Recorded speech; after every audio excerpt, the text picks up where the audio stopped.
cooking ina or cooking mothers. I am here again in my kitchen sharing with you guys my style of making a lechon belly in the oven. I discovered a way to make our lechon skin extra crispy by combining the technique of the Norwegian dish called Ribbe to our lechon. And now, I will show you mga cooking ina how to do it. Our ingredient for our lechon are pork belly. This is a pork belly. Look, this is around 3.5 kilos. And lemongrass. This is a lemongrass. Supposed to be the lemongrass, there is a leaves to put it in our lechon, but here in Sweden it's not available. It's a frozen lemongrass here, so no choice. But it's still work the same in my language. We call this one tangyad, and our spring onion, our garlic. This is a whole garlic. I press it just like this. And chopped onions. We have a chopped onions. This is a white onion. And salt. The salt is 3.5 tablespoons because I like our lechon a little bit salty. And pamintang dahon. This one is a pamintang dahon. And pork cubes. We need 2 pork cubes. And of course we need a thread to tie it. So now let's start mga cooking ina to make our lechon in the oven. First, we are going to flavor our pork belly. Me, I used to do like this. Just don't cut directly. Just do like this so that all the salt will absorb to our meat. Just like this. Chick. Then, we're going to put our salt. We put salt like this.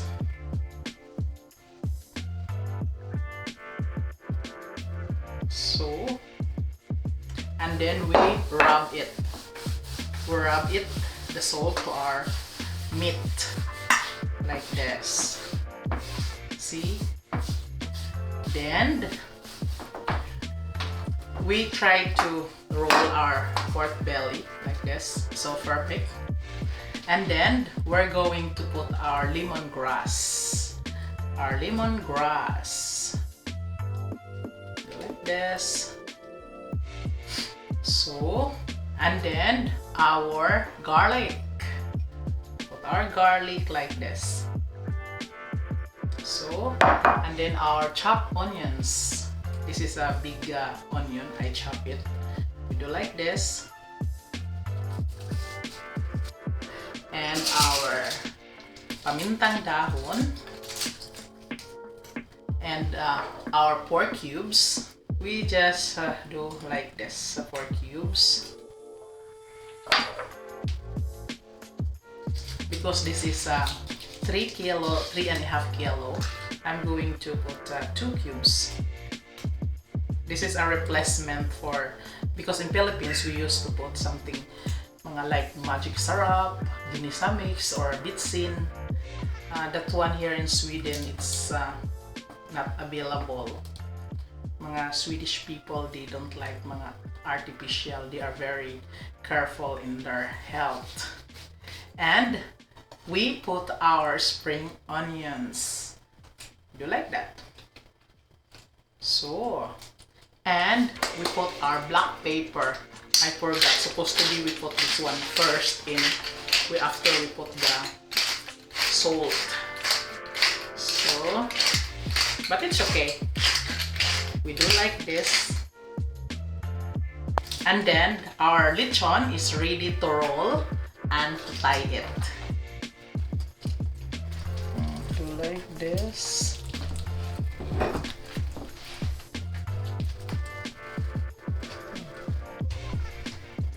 So, then we put it like this. We do like, and then we do like this. We tie it first in the middle so that it's not hard to tie around our lechon. So, do like this. And then we tie it well. So that's the one. Again, we hold in our pork like that. Then the other side. And then we do like this.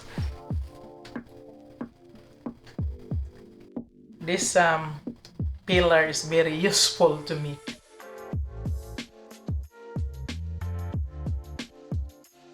It's depend on you mga cooking ina how you tie your pork lechon. For me, I used to do like this so that it's look beautiful, my lechon.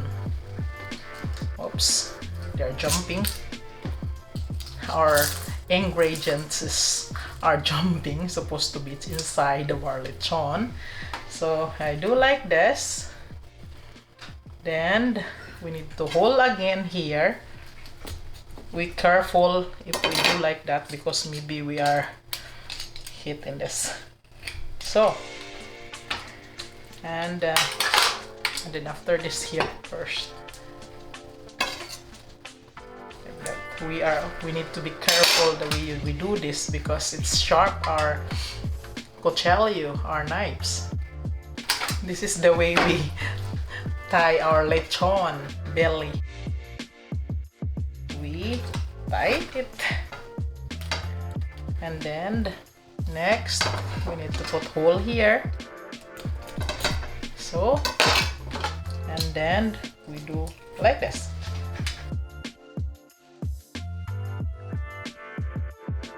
It's soon finish our tightening of our lechon. Then we hold again. I learned this one to my Uncle Oklok. I love my Uncle Oklok. His lechon is very tasty. If you go to Siargao, ask to Uncle Oklok to make a lechon for you guys. He is very good making a lechon. In Philippines, when it comes to lechon, it's something special. This is one of the recipe to be in the table, in the parties, in birthdays, anniversaries, Christmas, New Year, especially. Here in Sweden, every Sunday we have a Sunday roast, and then my children like a lechon. That's why no wonder na I developed my lechon. Upgraded laong pa. So now our lechon is finished tightening. See, look mga cooking ina. It's beautiful. This is a lechon. We call this one Lechon Belly. So now, the next step we're going to do mga cooking ina is we're going to steam our lechon. That's the secret that from the beginning I told you that the technique of Norwegian Ribbe I combined to our lechon. We put the water to steam our lechon. You just estimate a little bit, maybe 3 cups of water. Then we cover the metal foil like this, mga cooking ina. We're going to put this one in our oven. I already preheated our oven for 200 degrees Celsius. It's hot.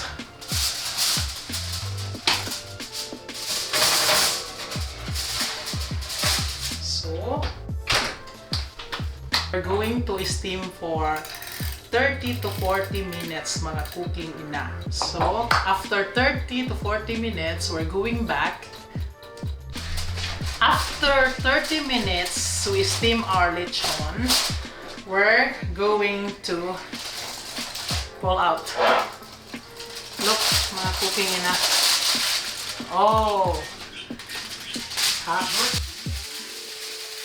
Now we're going to drain our lechon. We're going to transfer here. Put this one here. So look, our son litson mga cooking ina, so that it's not hard for me to slice later. I'm going to slice here just little bit like that, like that, and then let's say like 1 centimeter each. We're round. Now after this, we're going back this into the oven to bake it for 220 degrees Celsius. But while we're baking in this, we're always checking as well mga cooking ina to avoid burn, and then we check if it's look good and toasted na the skin, you know, mga cooking ina. Now I put this in the oven, and then after 1 hour, we're going back and then we check how beautiful the result of our lechon, mga cooking ina. Look mga cooking ina, it's getting golden brown and look crunchy, but we need more, maybe like 20 minutes, 15 to 20 minutes. It's depend of the size of our lechon mga cooking ina. So now mga cooking ina, after 1 hour and 20 minutes, our lechon belly is ready. I'd like you guys to hear the crunchy of the skin of our lechon. You heard that? Perfect mga cooking ina. So I'm going to plate this one here. This is for my lechon plate. We're going to slice our lechon mga cooking ina. We try. I need a big knife to cut on this. So good luck. Oops. See, it's easy to slice this one if you already slice before you bake. It's not magsabugan tanan. So look at this one. Look mga cooking ina. It's juicy, our lechon belly. We're continue slicing this. See? It's very good mga cooking ina. If you have a guest, if you present this one in the table, they are not hard to picking and chopping. They're just pick up like this, and then it's look beautiful. See mga cooking ina. Look at my lechon. It's beautiful. Like us mga cooking ina, we are beautiful. I think I'm not slice everything because that's enough. So because we have a lechon, we need sauce for our lechon. So I need onion. We slice our onion like this. Cut like this. I need this. So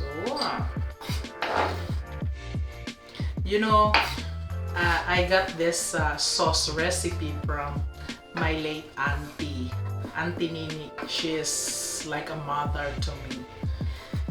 When I grow up, she's the one always with me until I have a children. She is the one helping me to raise my children because I'm very busy in my work in business. So, and then I got this recipe from her. She is the one. And the lechon, I got that recipe and the lechon from her husband. To my Uncle Aklok. Hi to my Uncle Aklok in Siargao. I miss you, Uncle. Always be safe. So, we do like this. So, then put that tomato, onion, tomato, and we put chili because this is good for with the hot sauce, spicy sauce. Cooking enough. My children likes spicy. So then we put everything there. Soya sauce. So we just estimate. Then our vinegar. Then my auntie secret, my auntie has a secret in this sauce. Little bit of sugar. I have a sugar. Just because of this, just put 1 teaspoon of sugar. That's our secret. And then we mix well in this. Do like that. So, and then we test. Very good. Perfect for our lechon. Put this sauce here. And then I'm going to try our lechon, mga cooking ina. It's juicy, the meat of our lechon. See, it's crunchy. Crunchy, you heard that? It's crunchy, mga cooking ina. And then, I'm going to dip this in our sauce.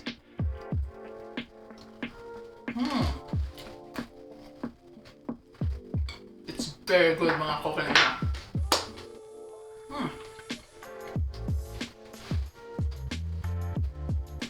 Perfect. It's more look. I'm going to garnish our lechon with apple.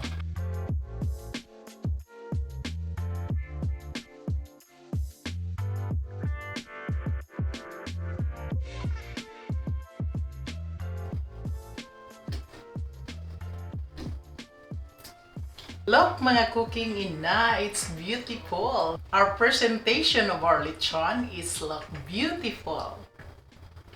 Wow, it's beautiful, mga cooking ina, and it's good. And now, mga cooking ina, thank you for joining me today in my cooking here in my kitchen with the Lechon Belly. And please like, share, comment, and subscribe to my channel. Bye! God bless! Happy Sunday, everyone!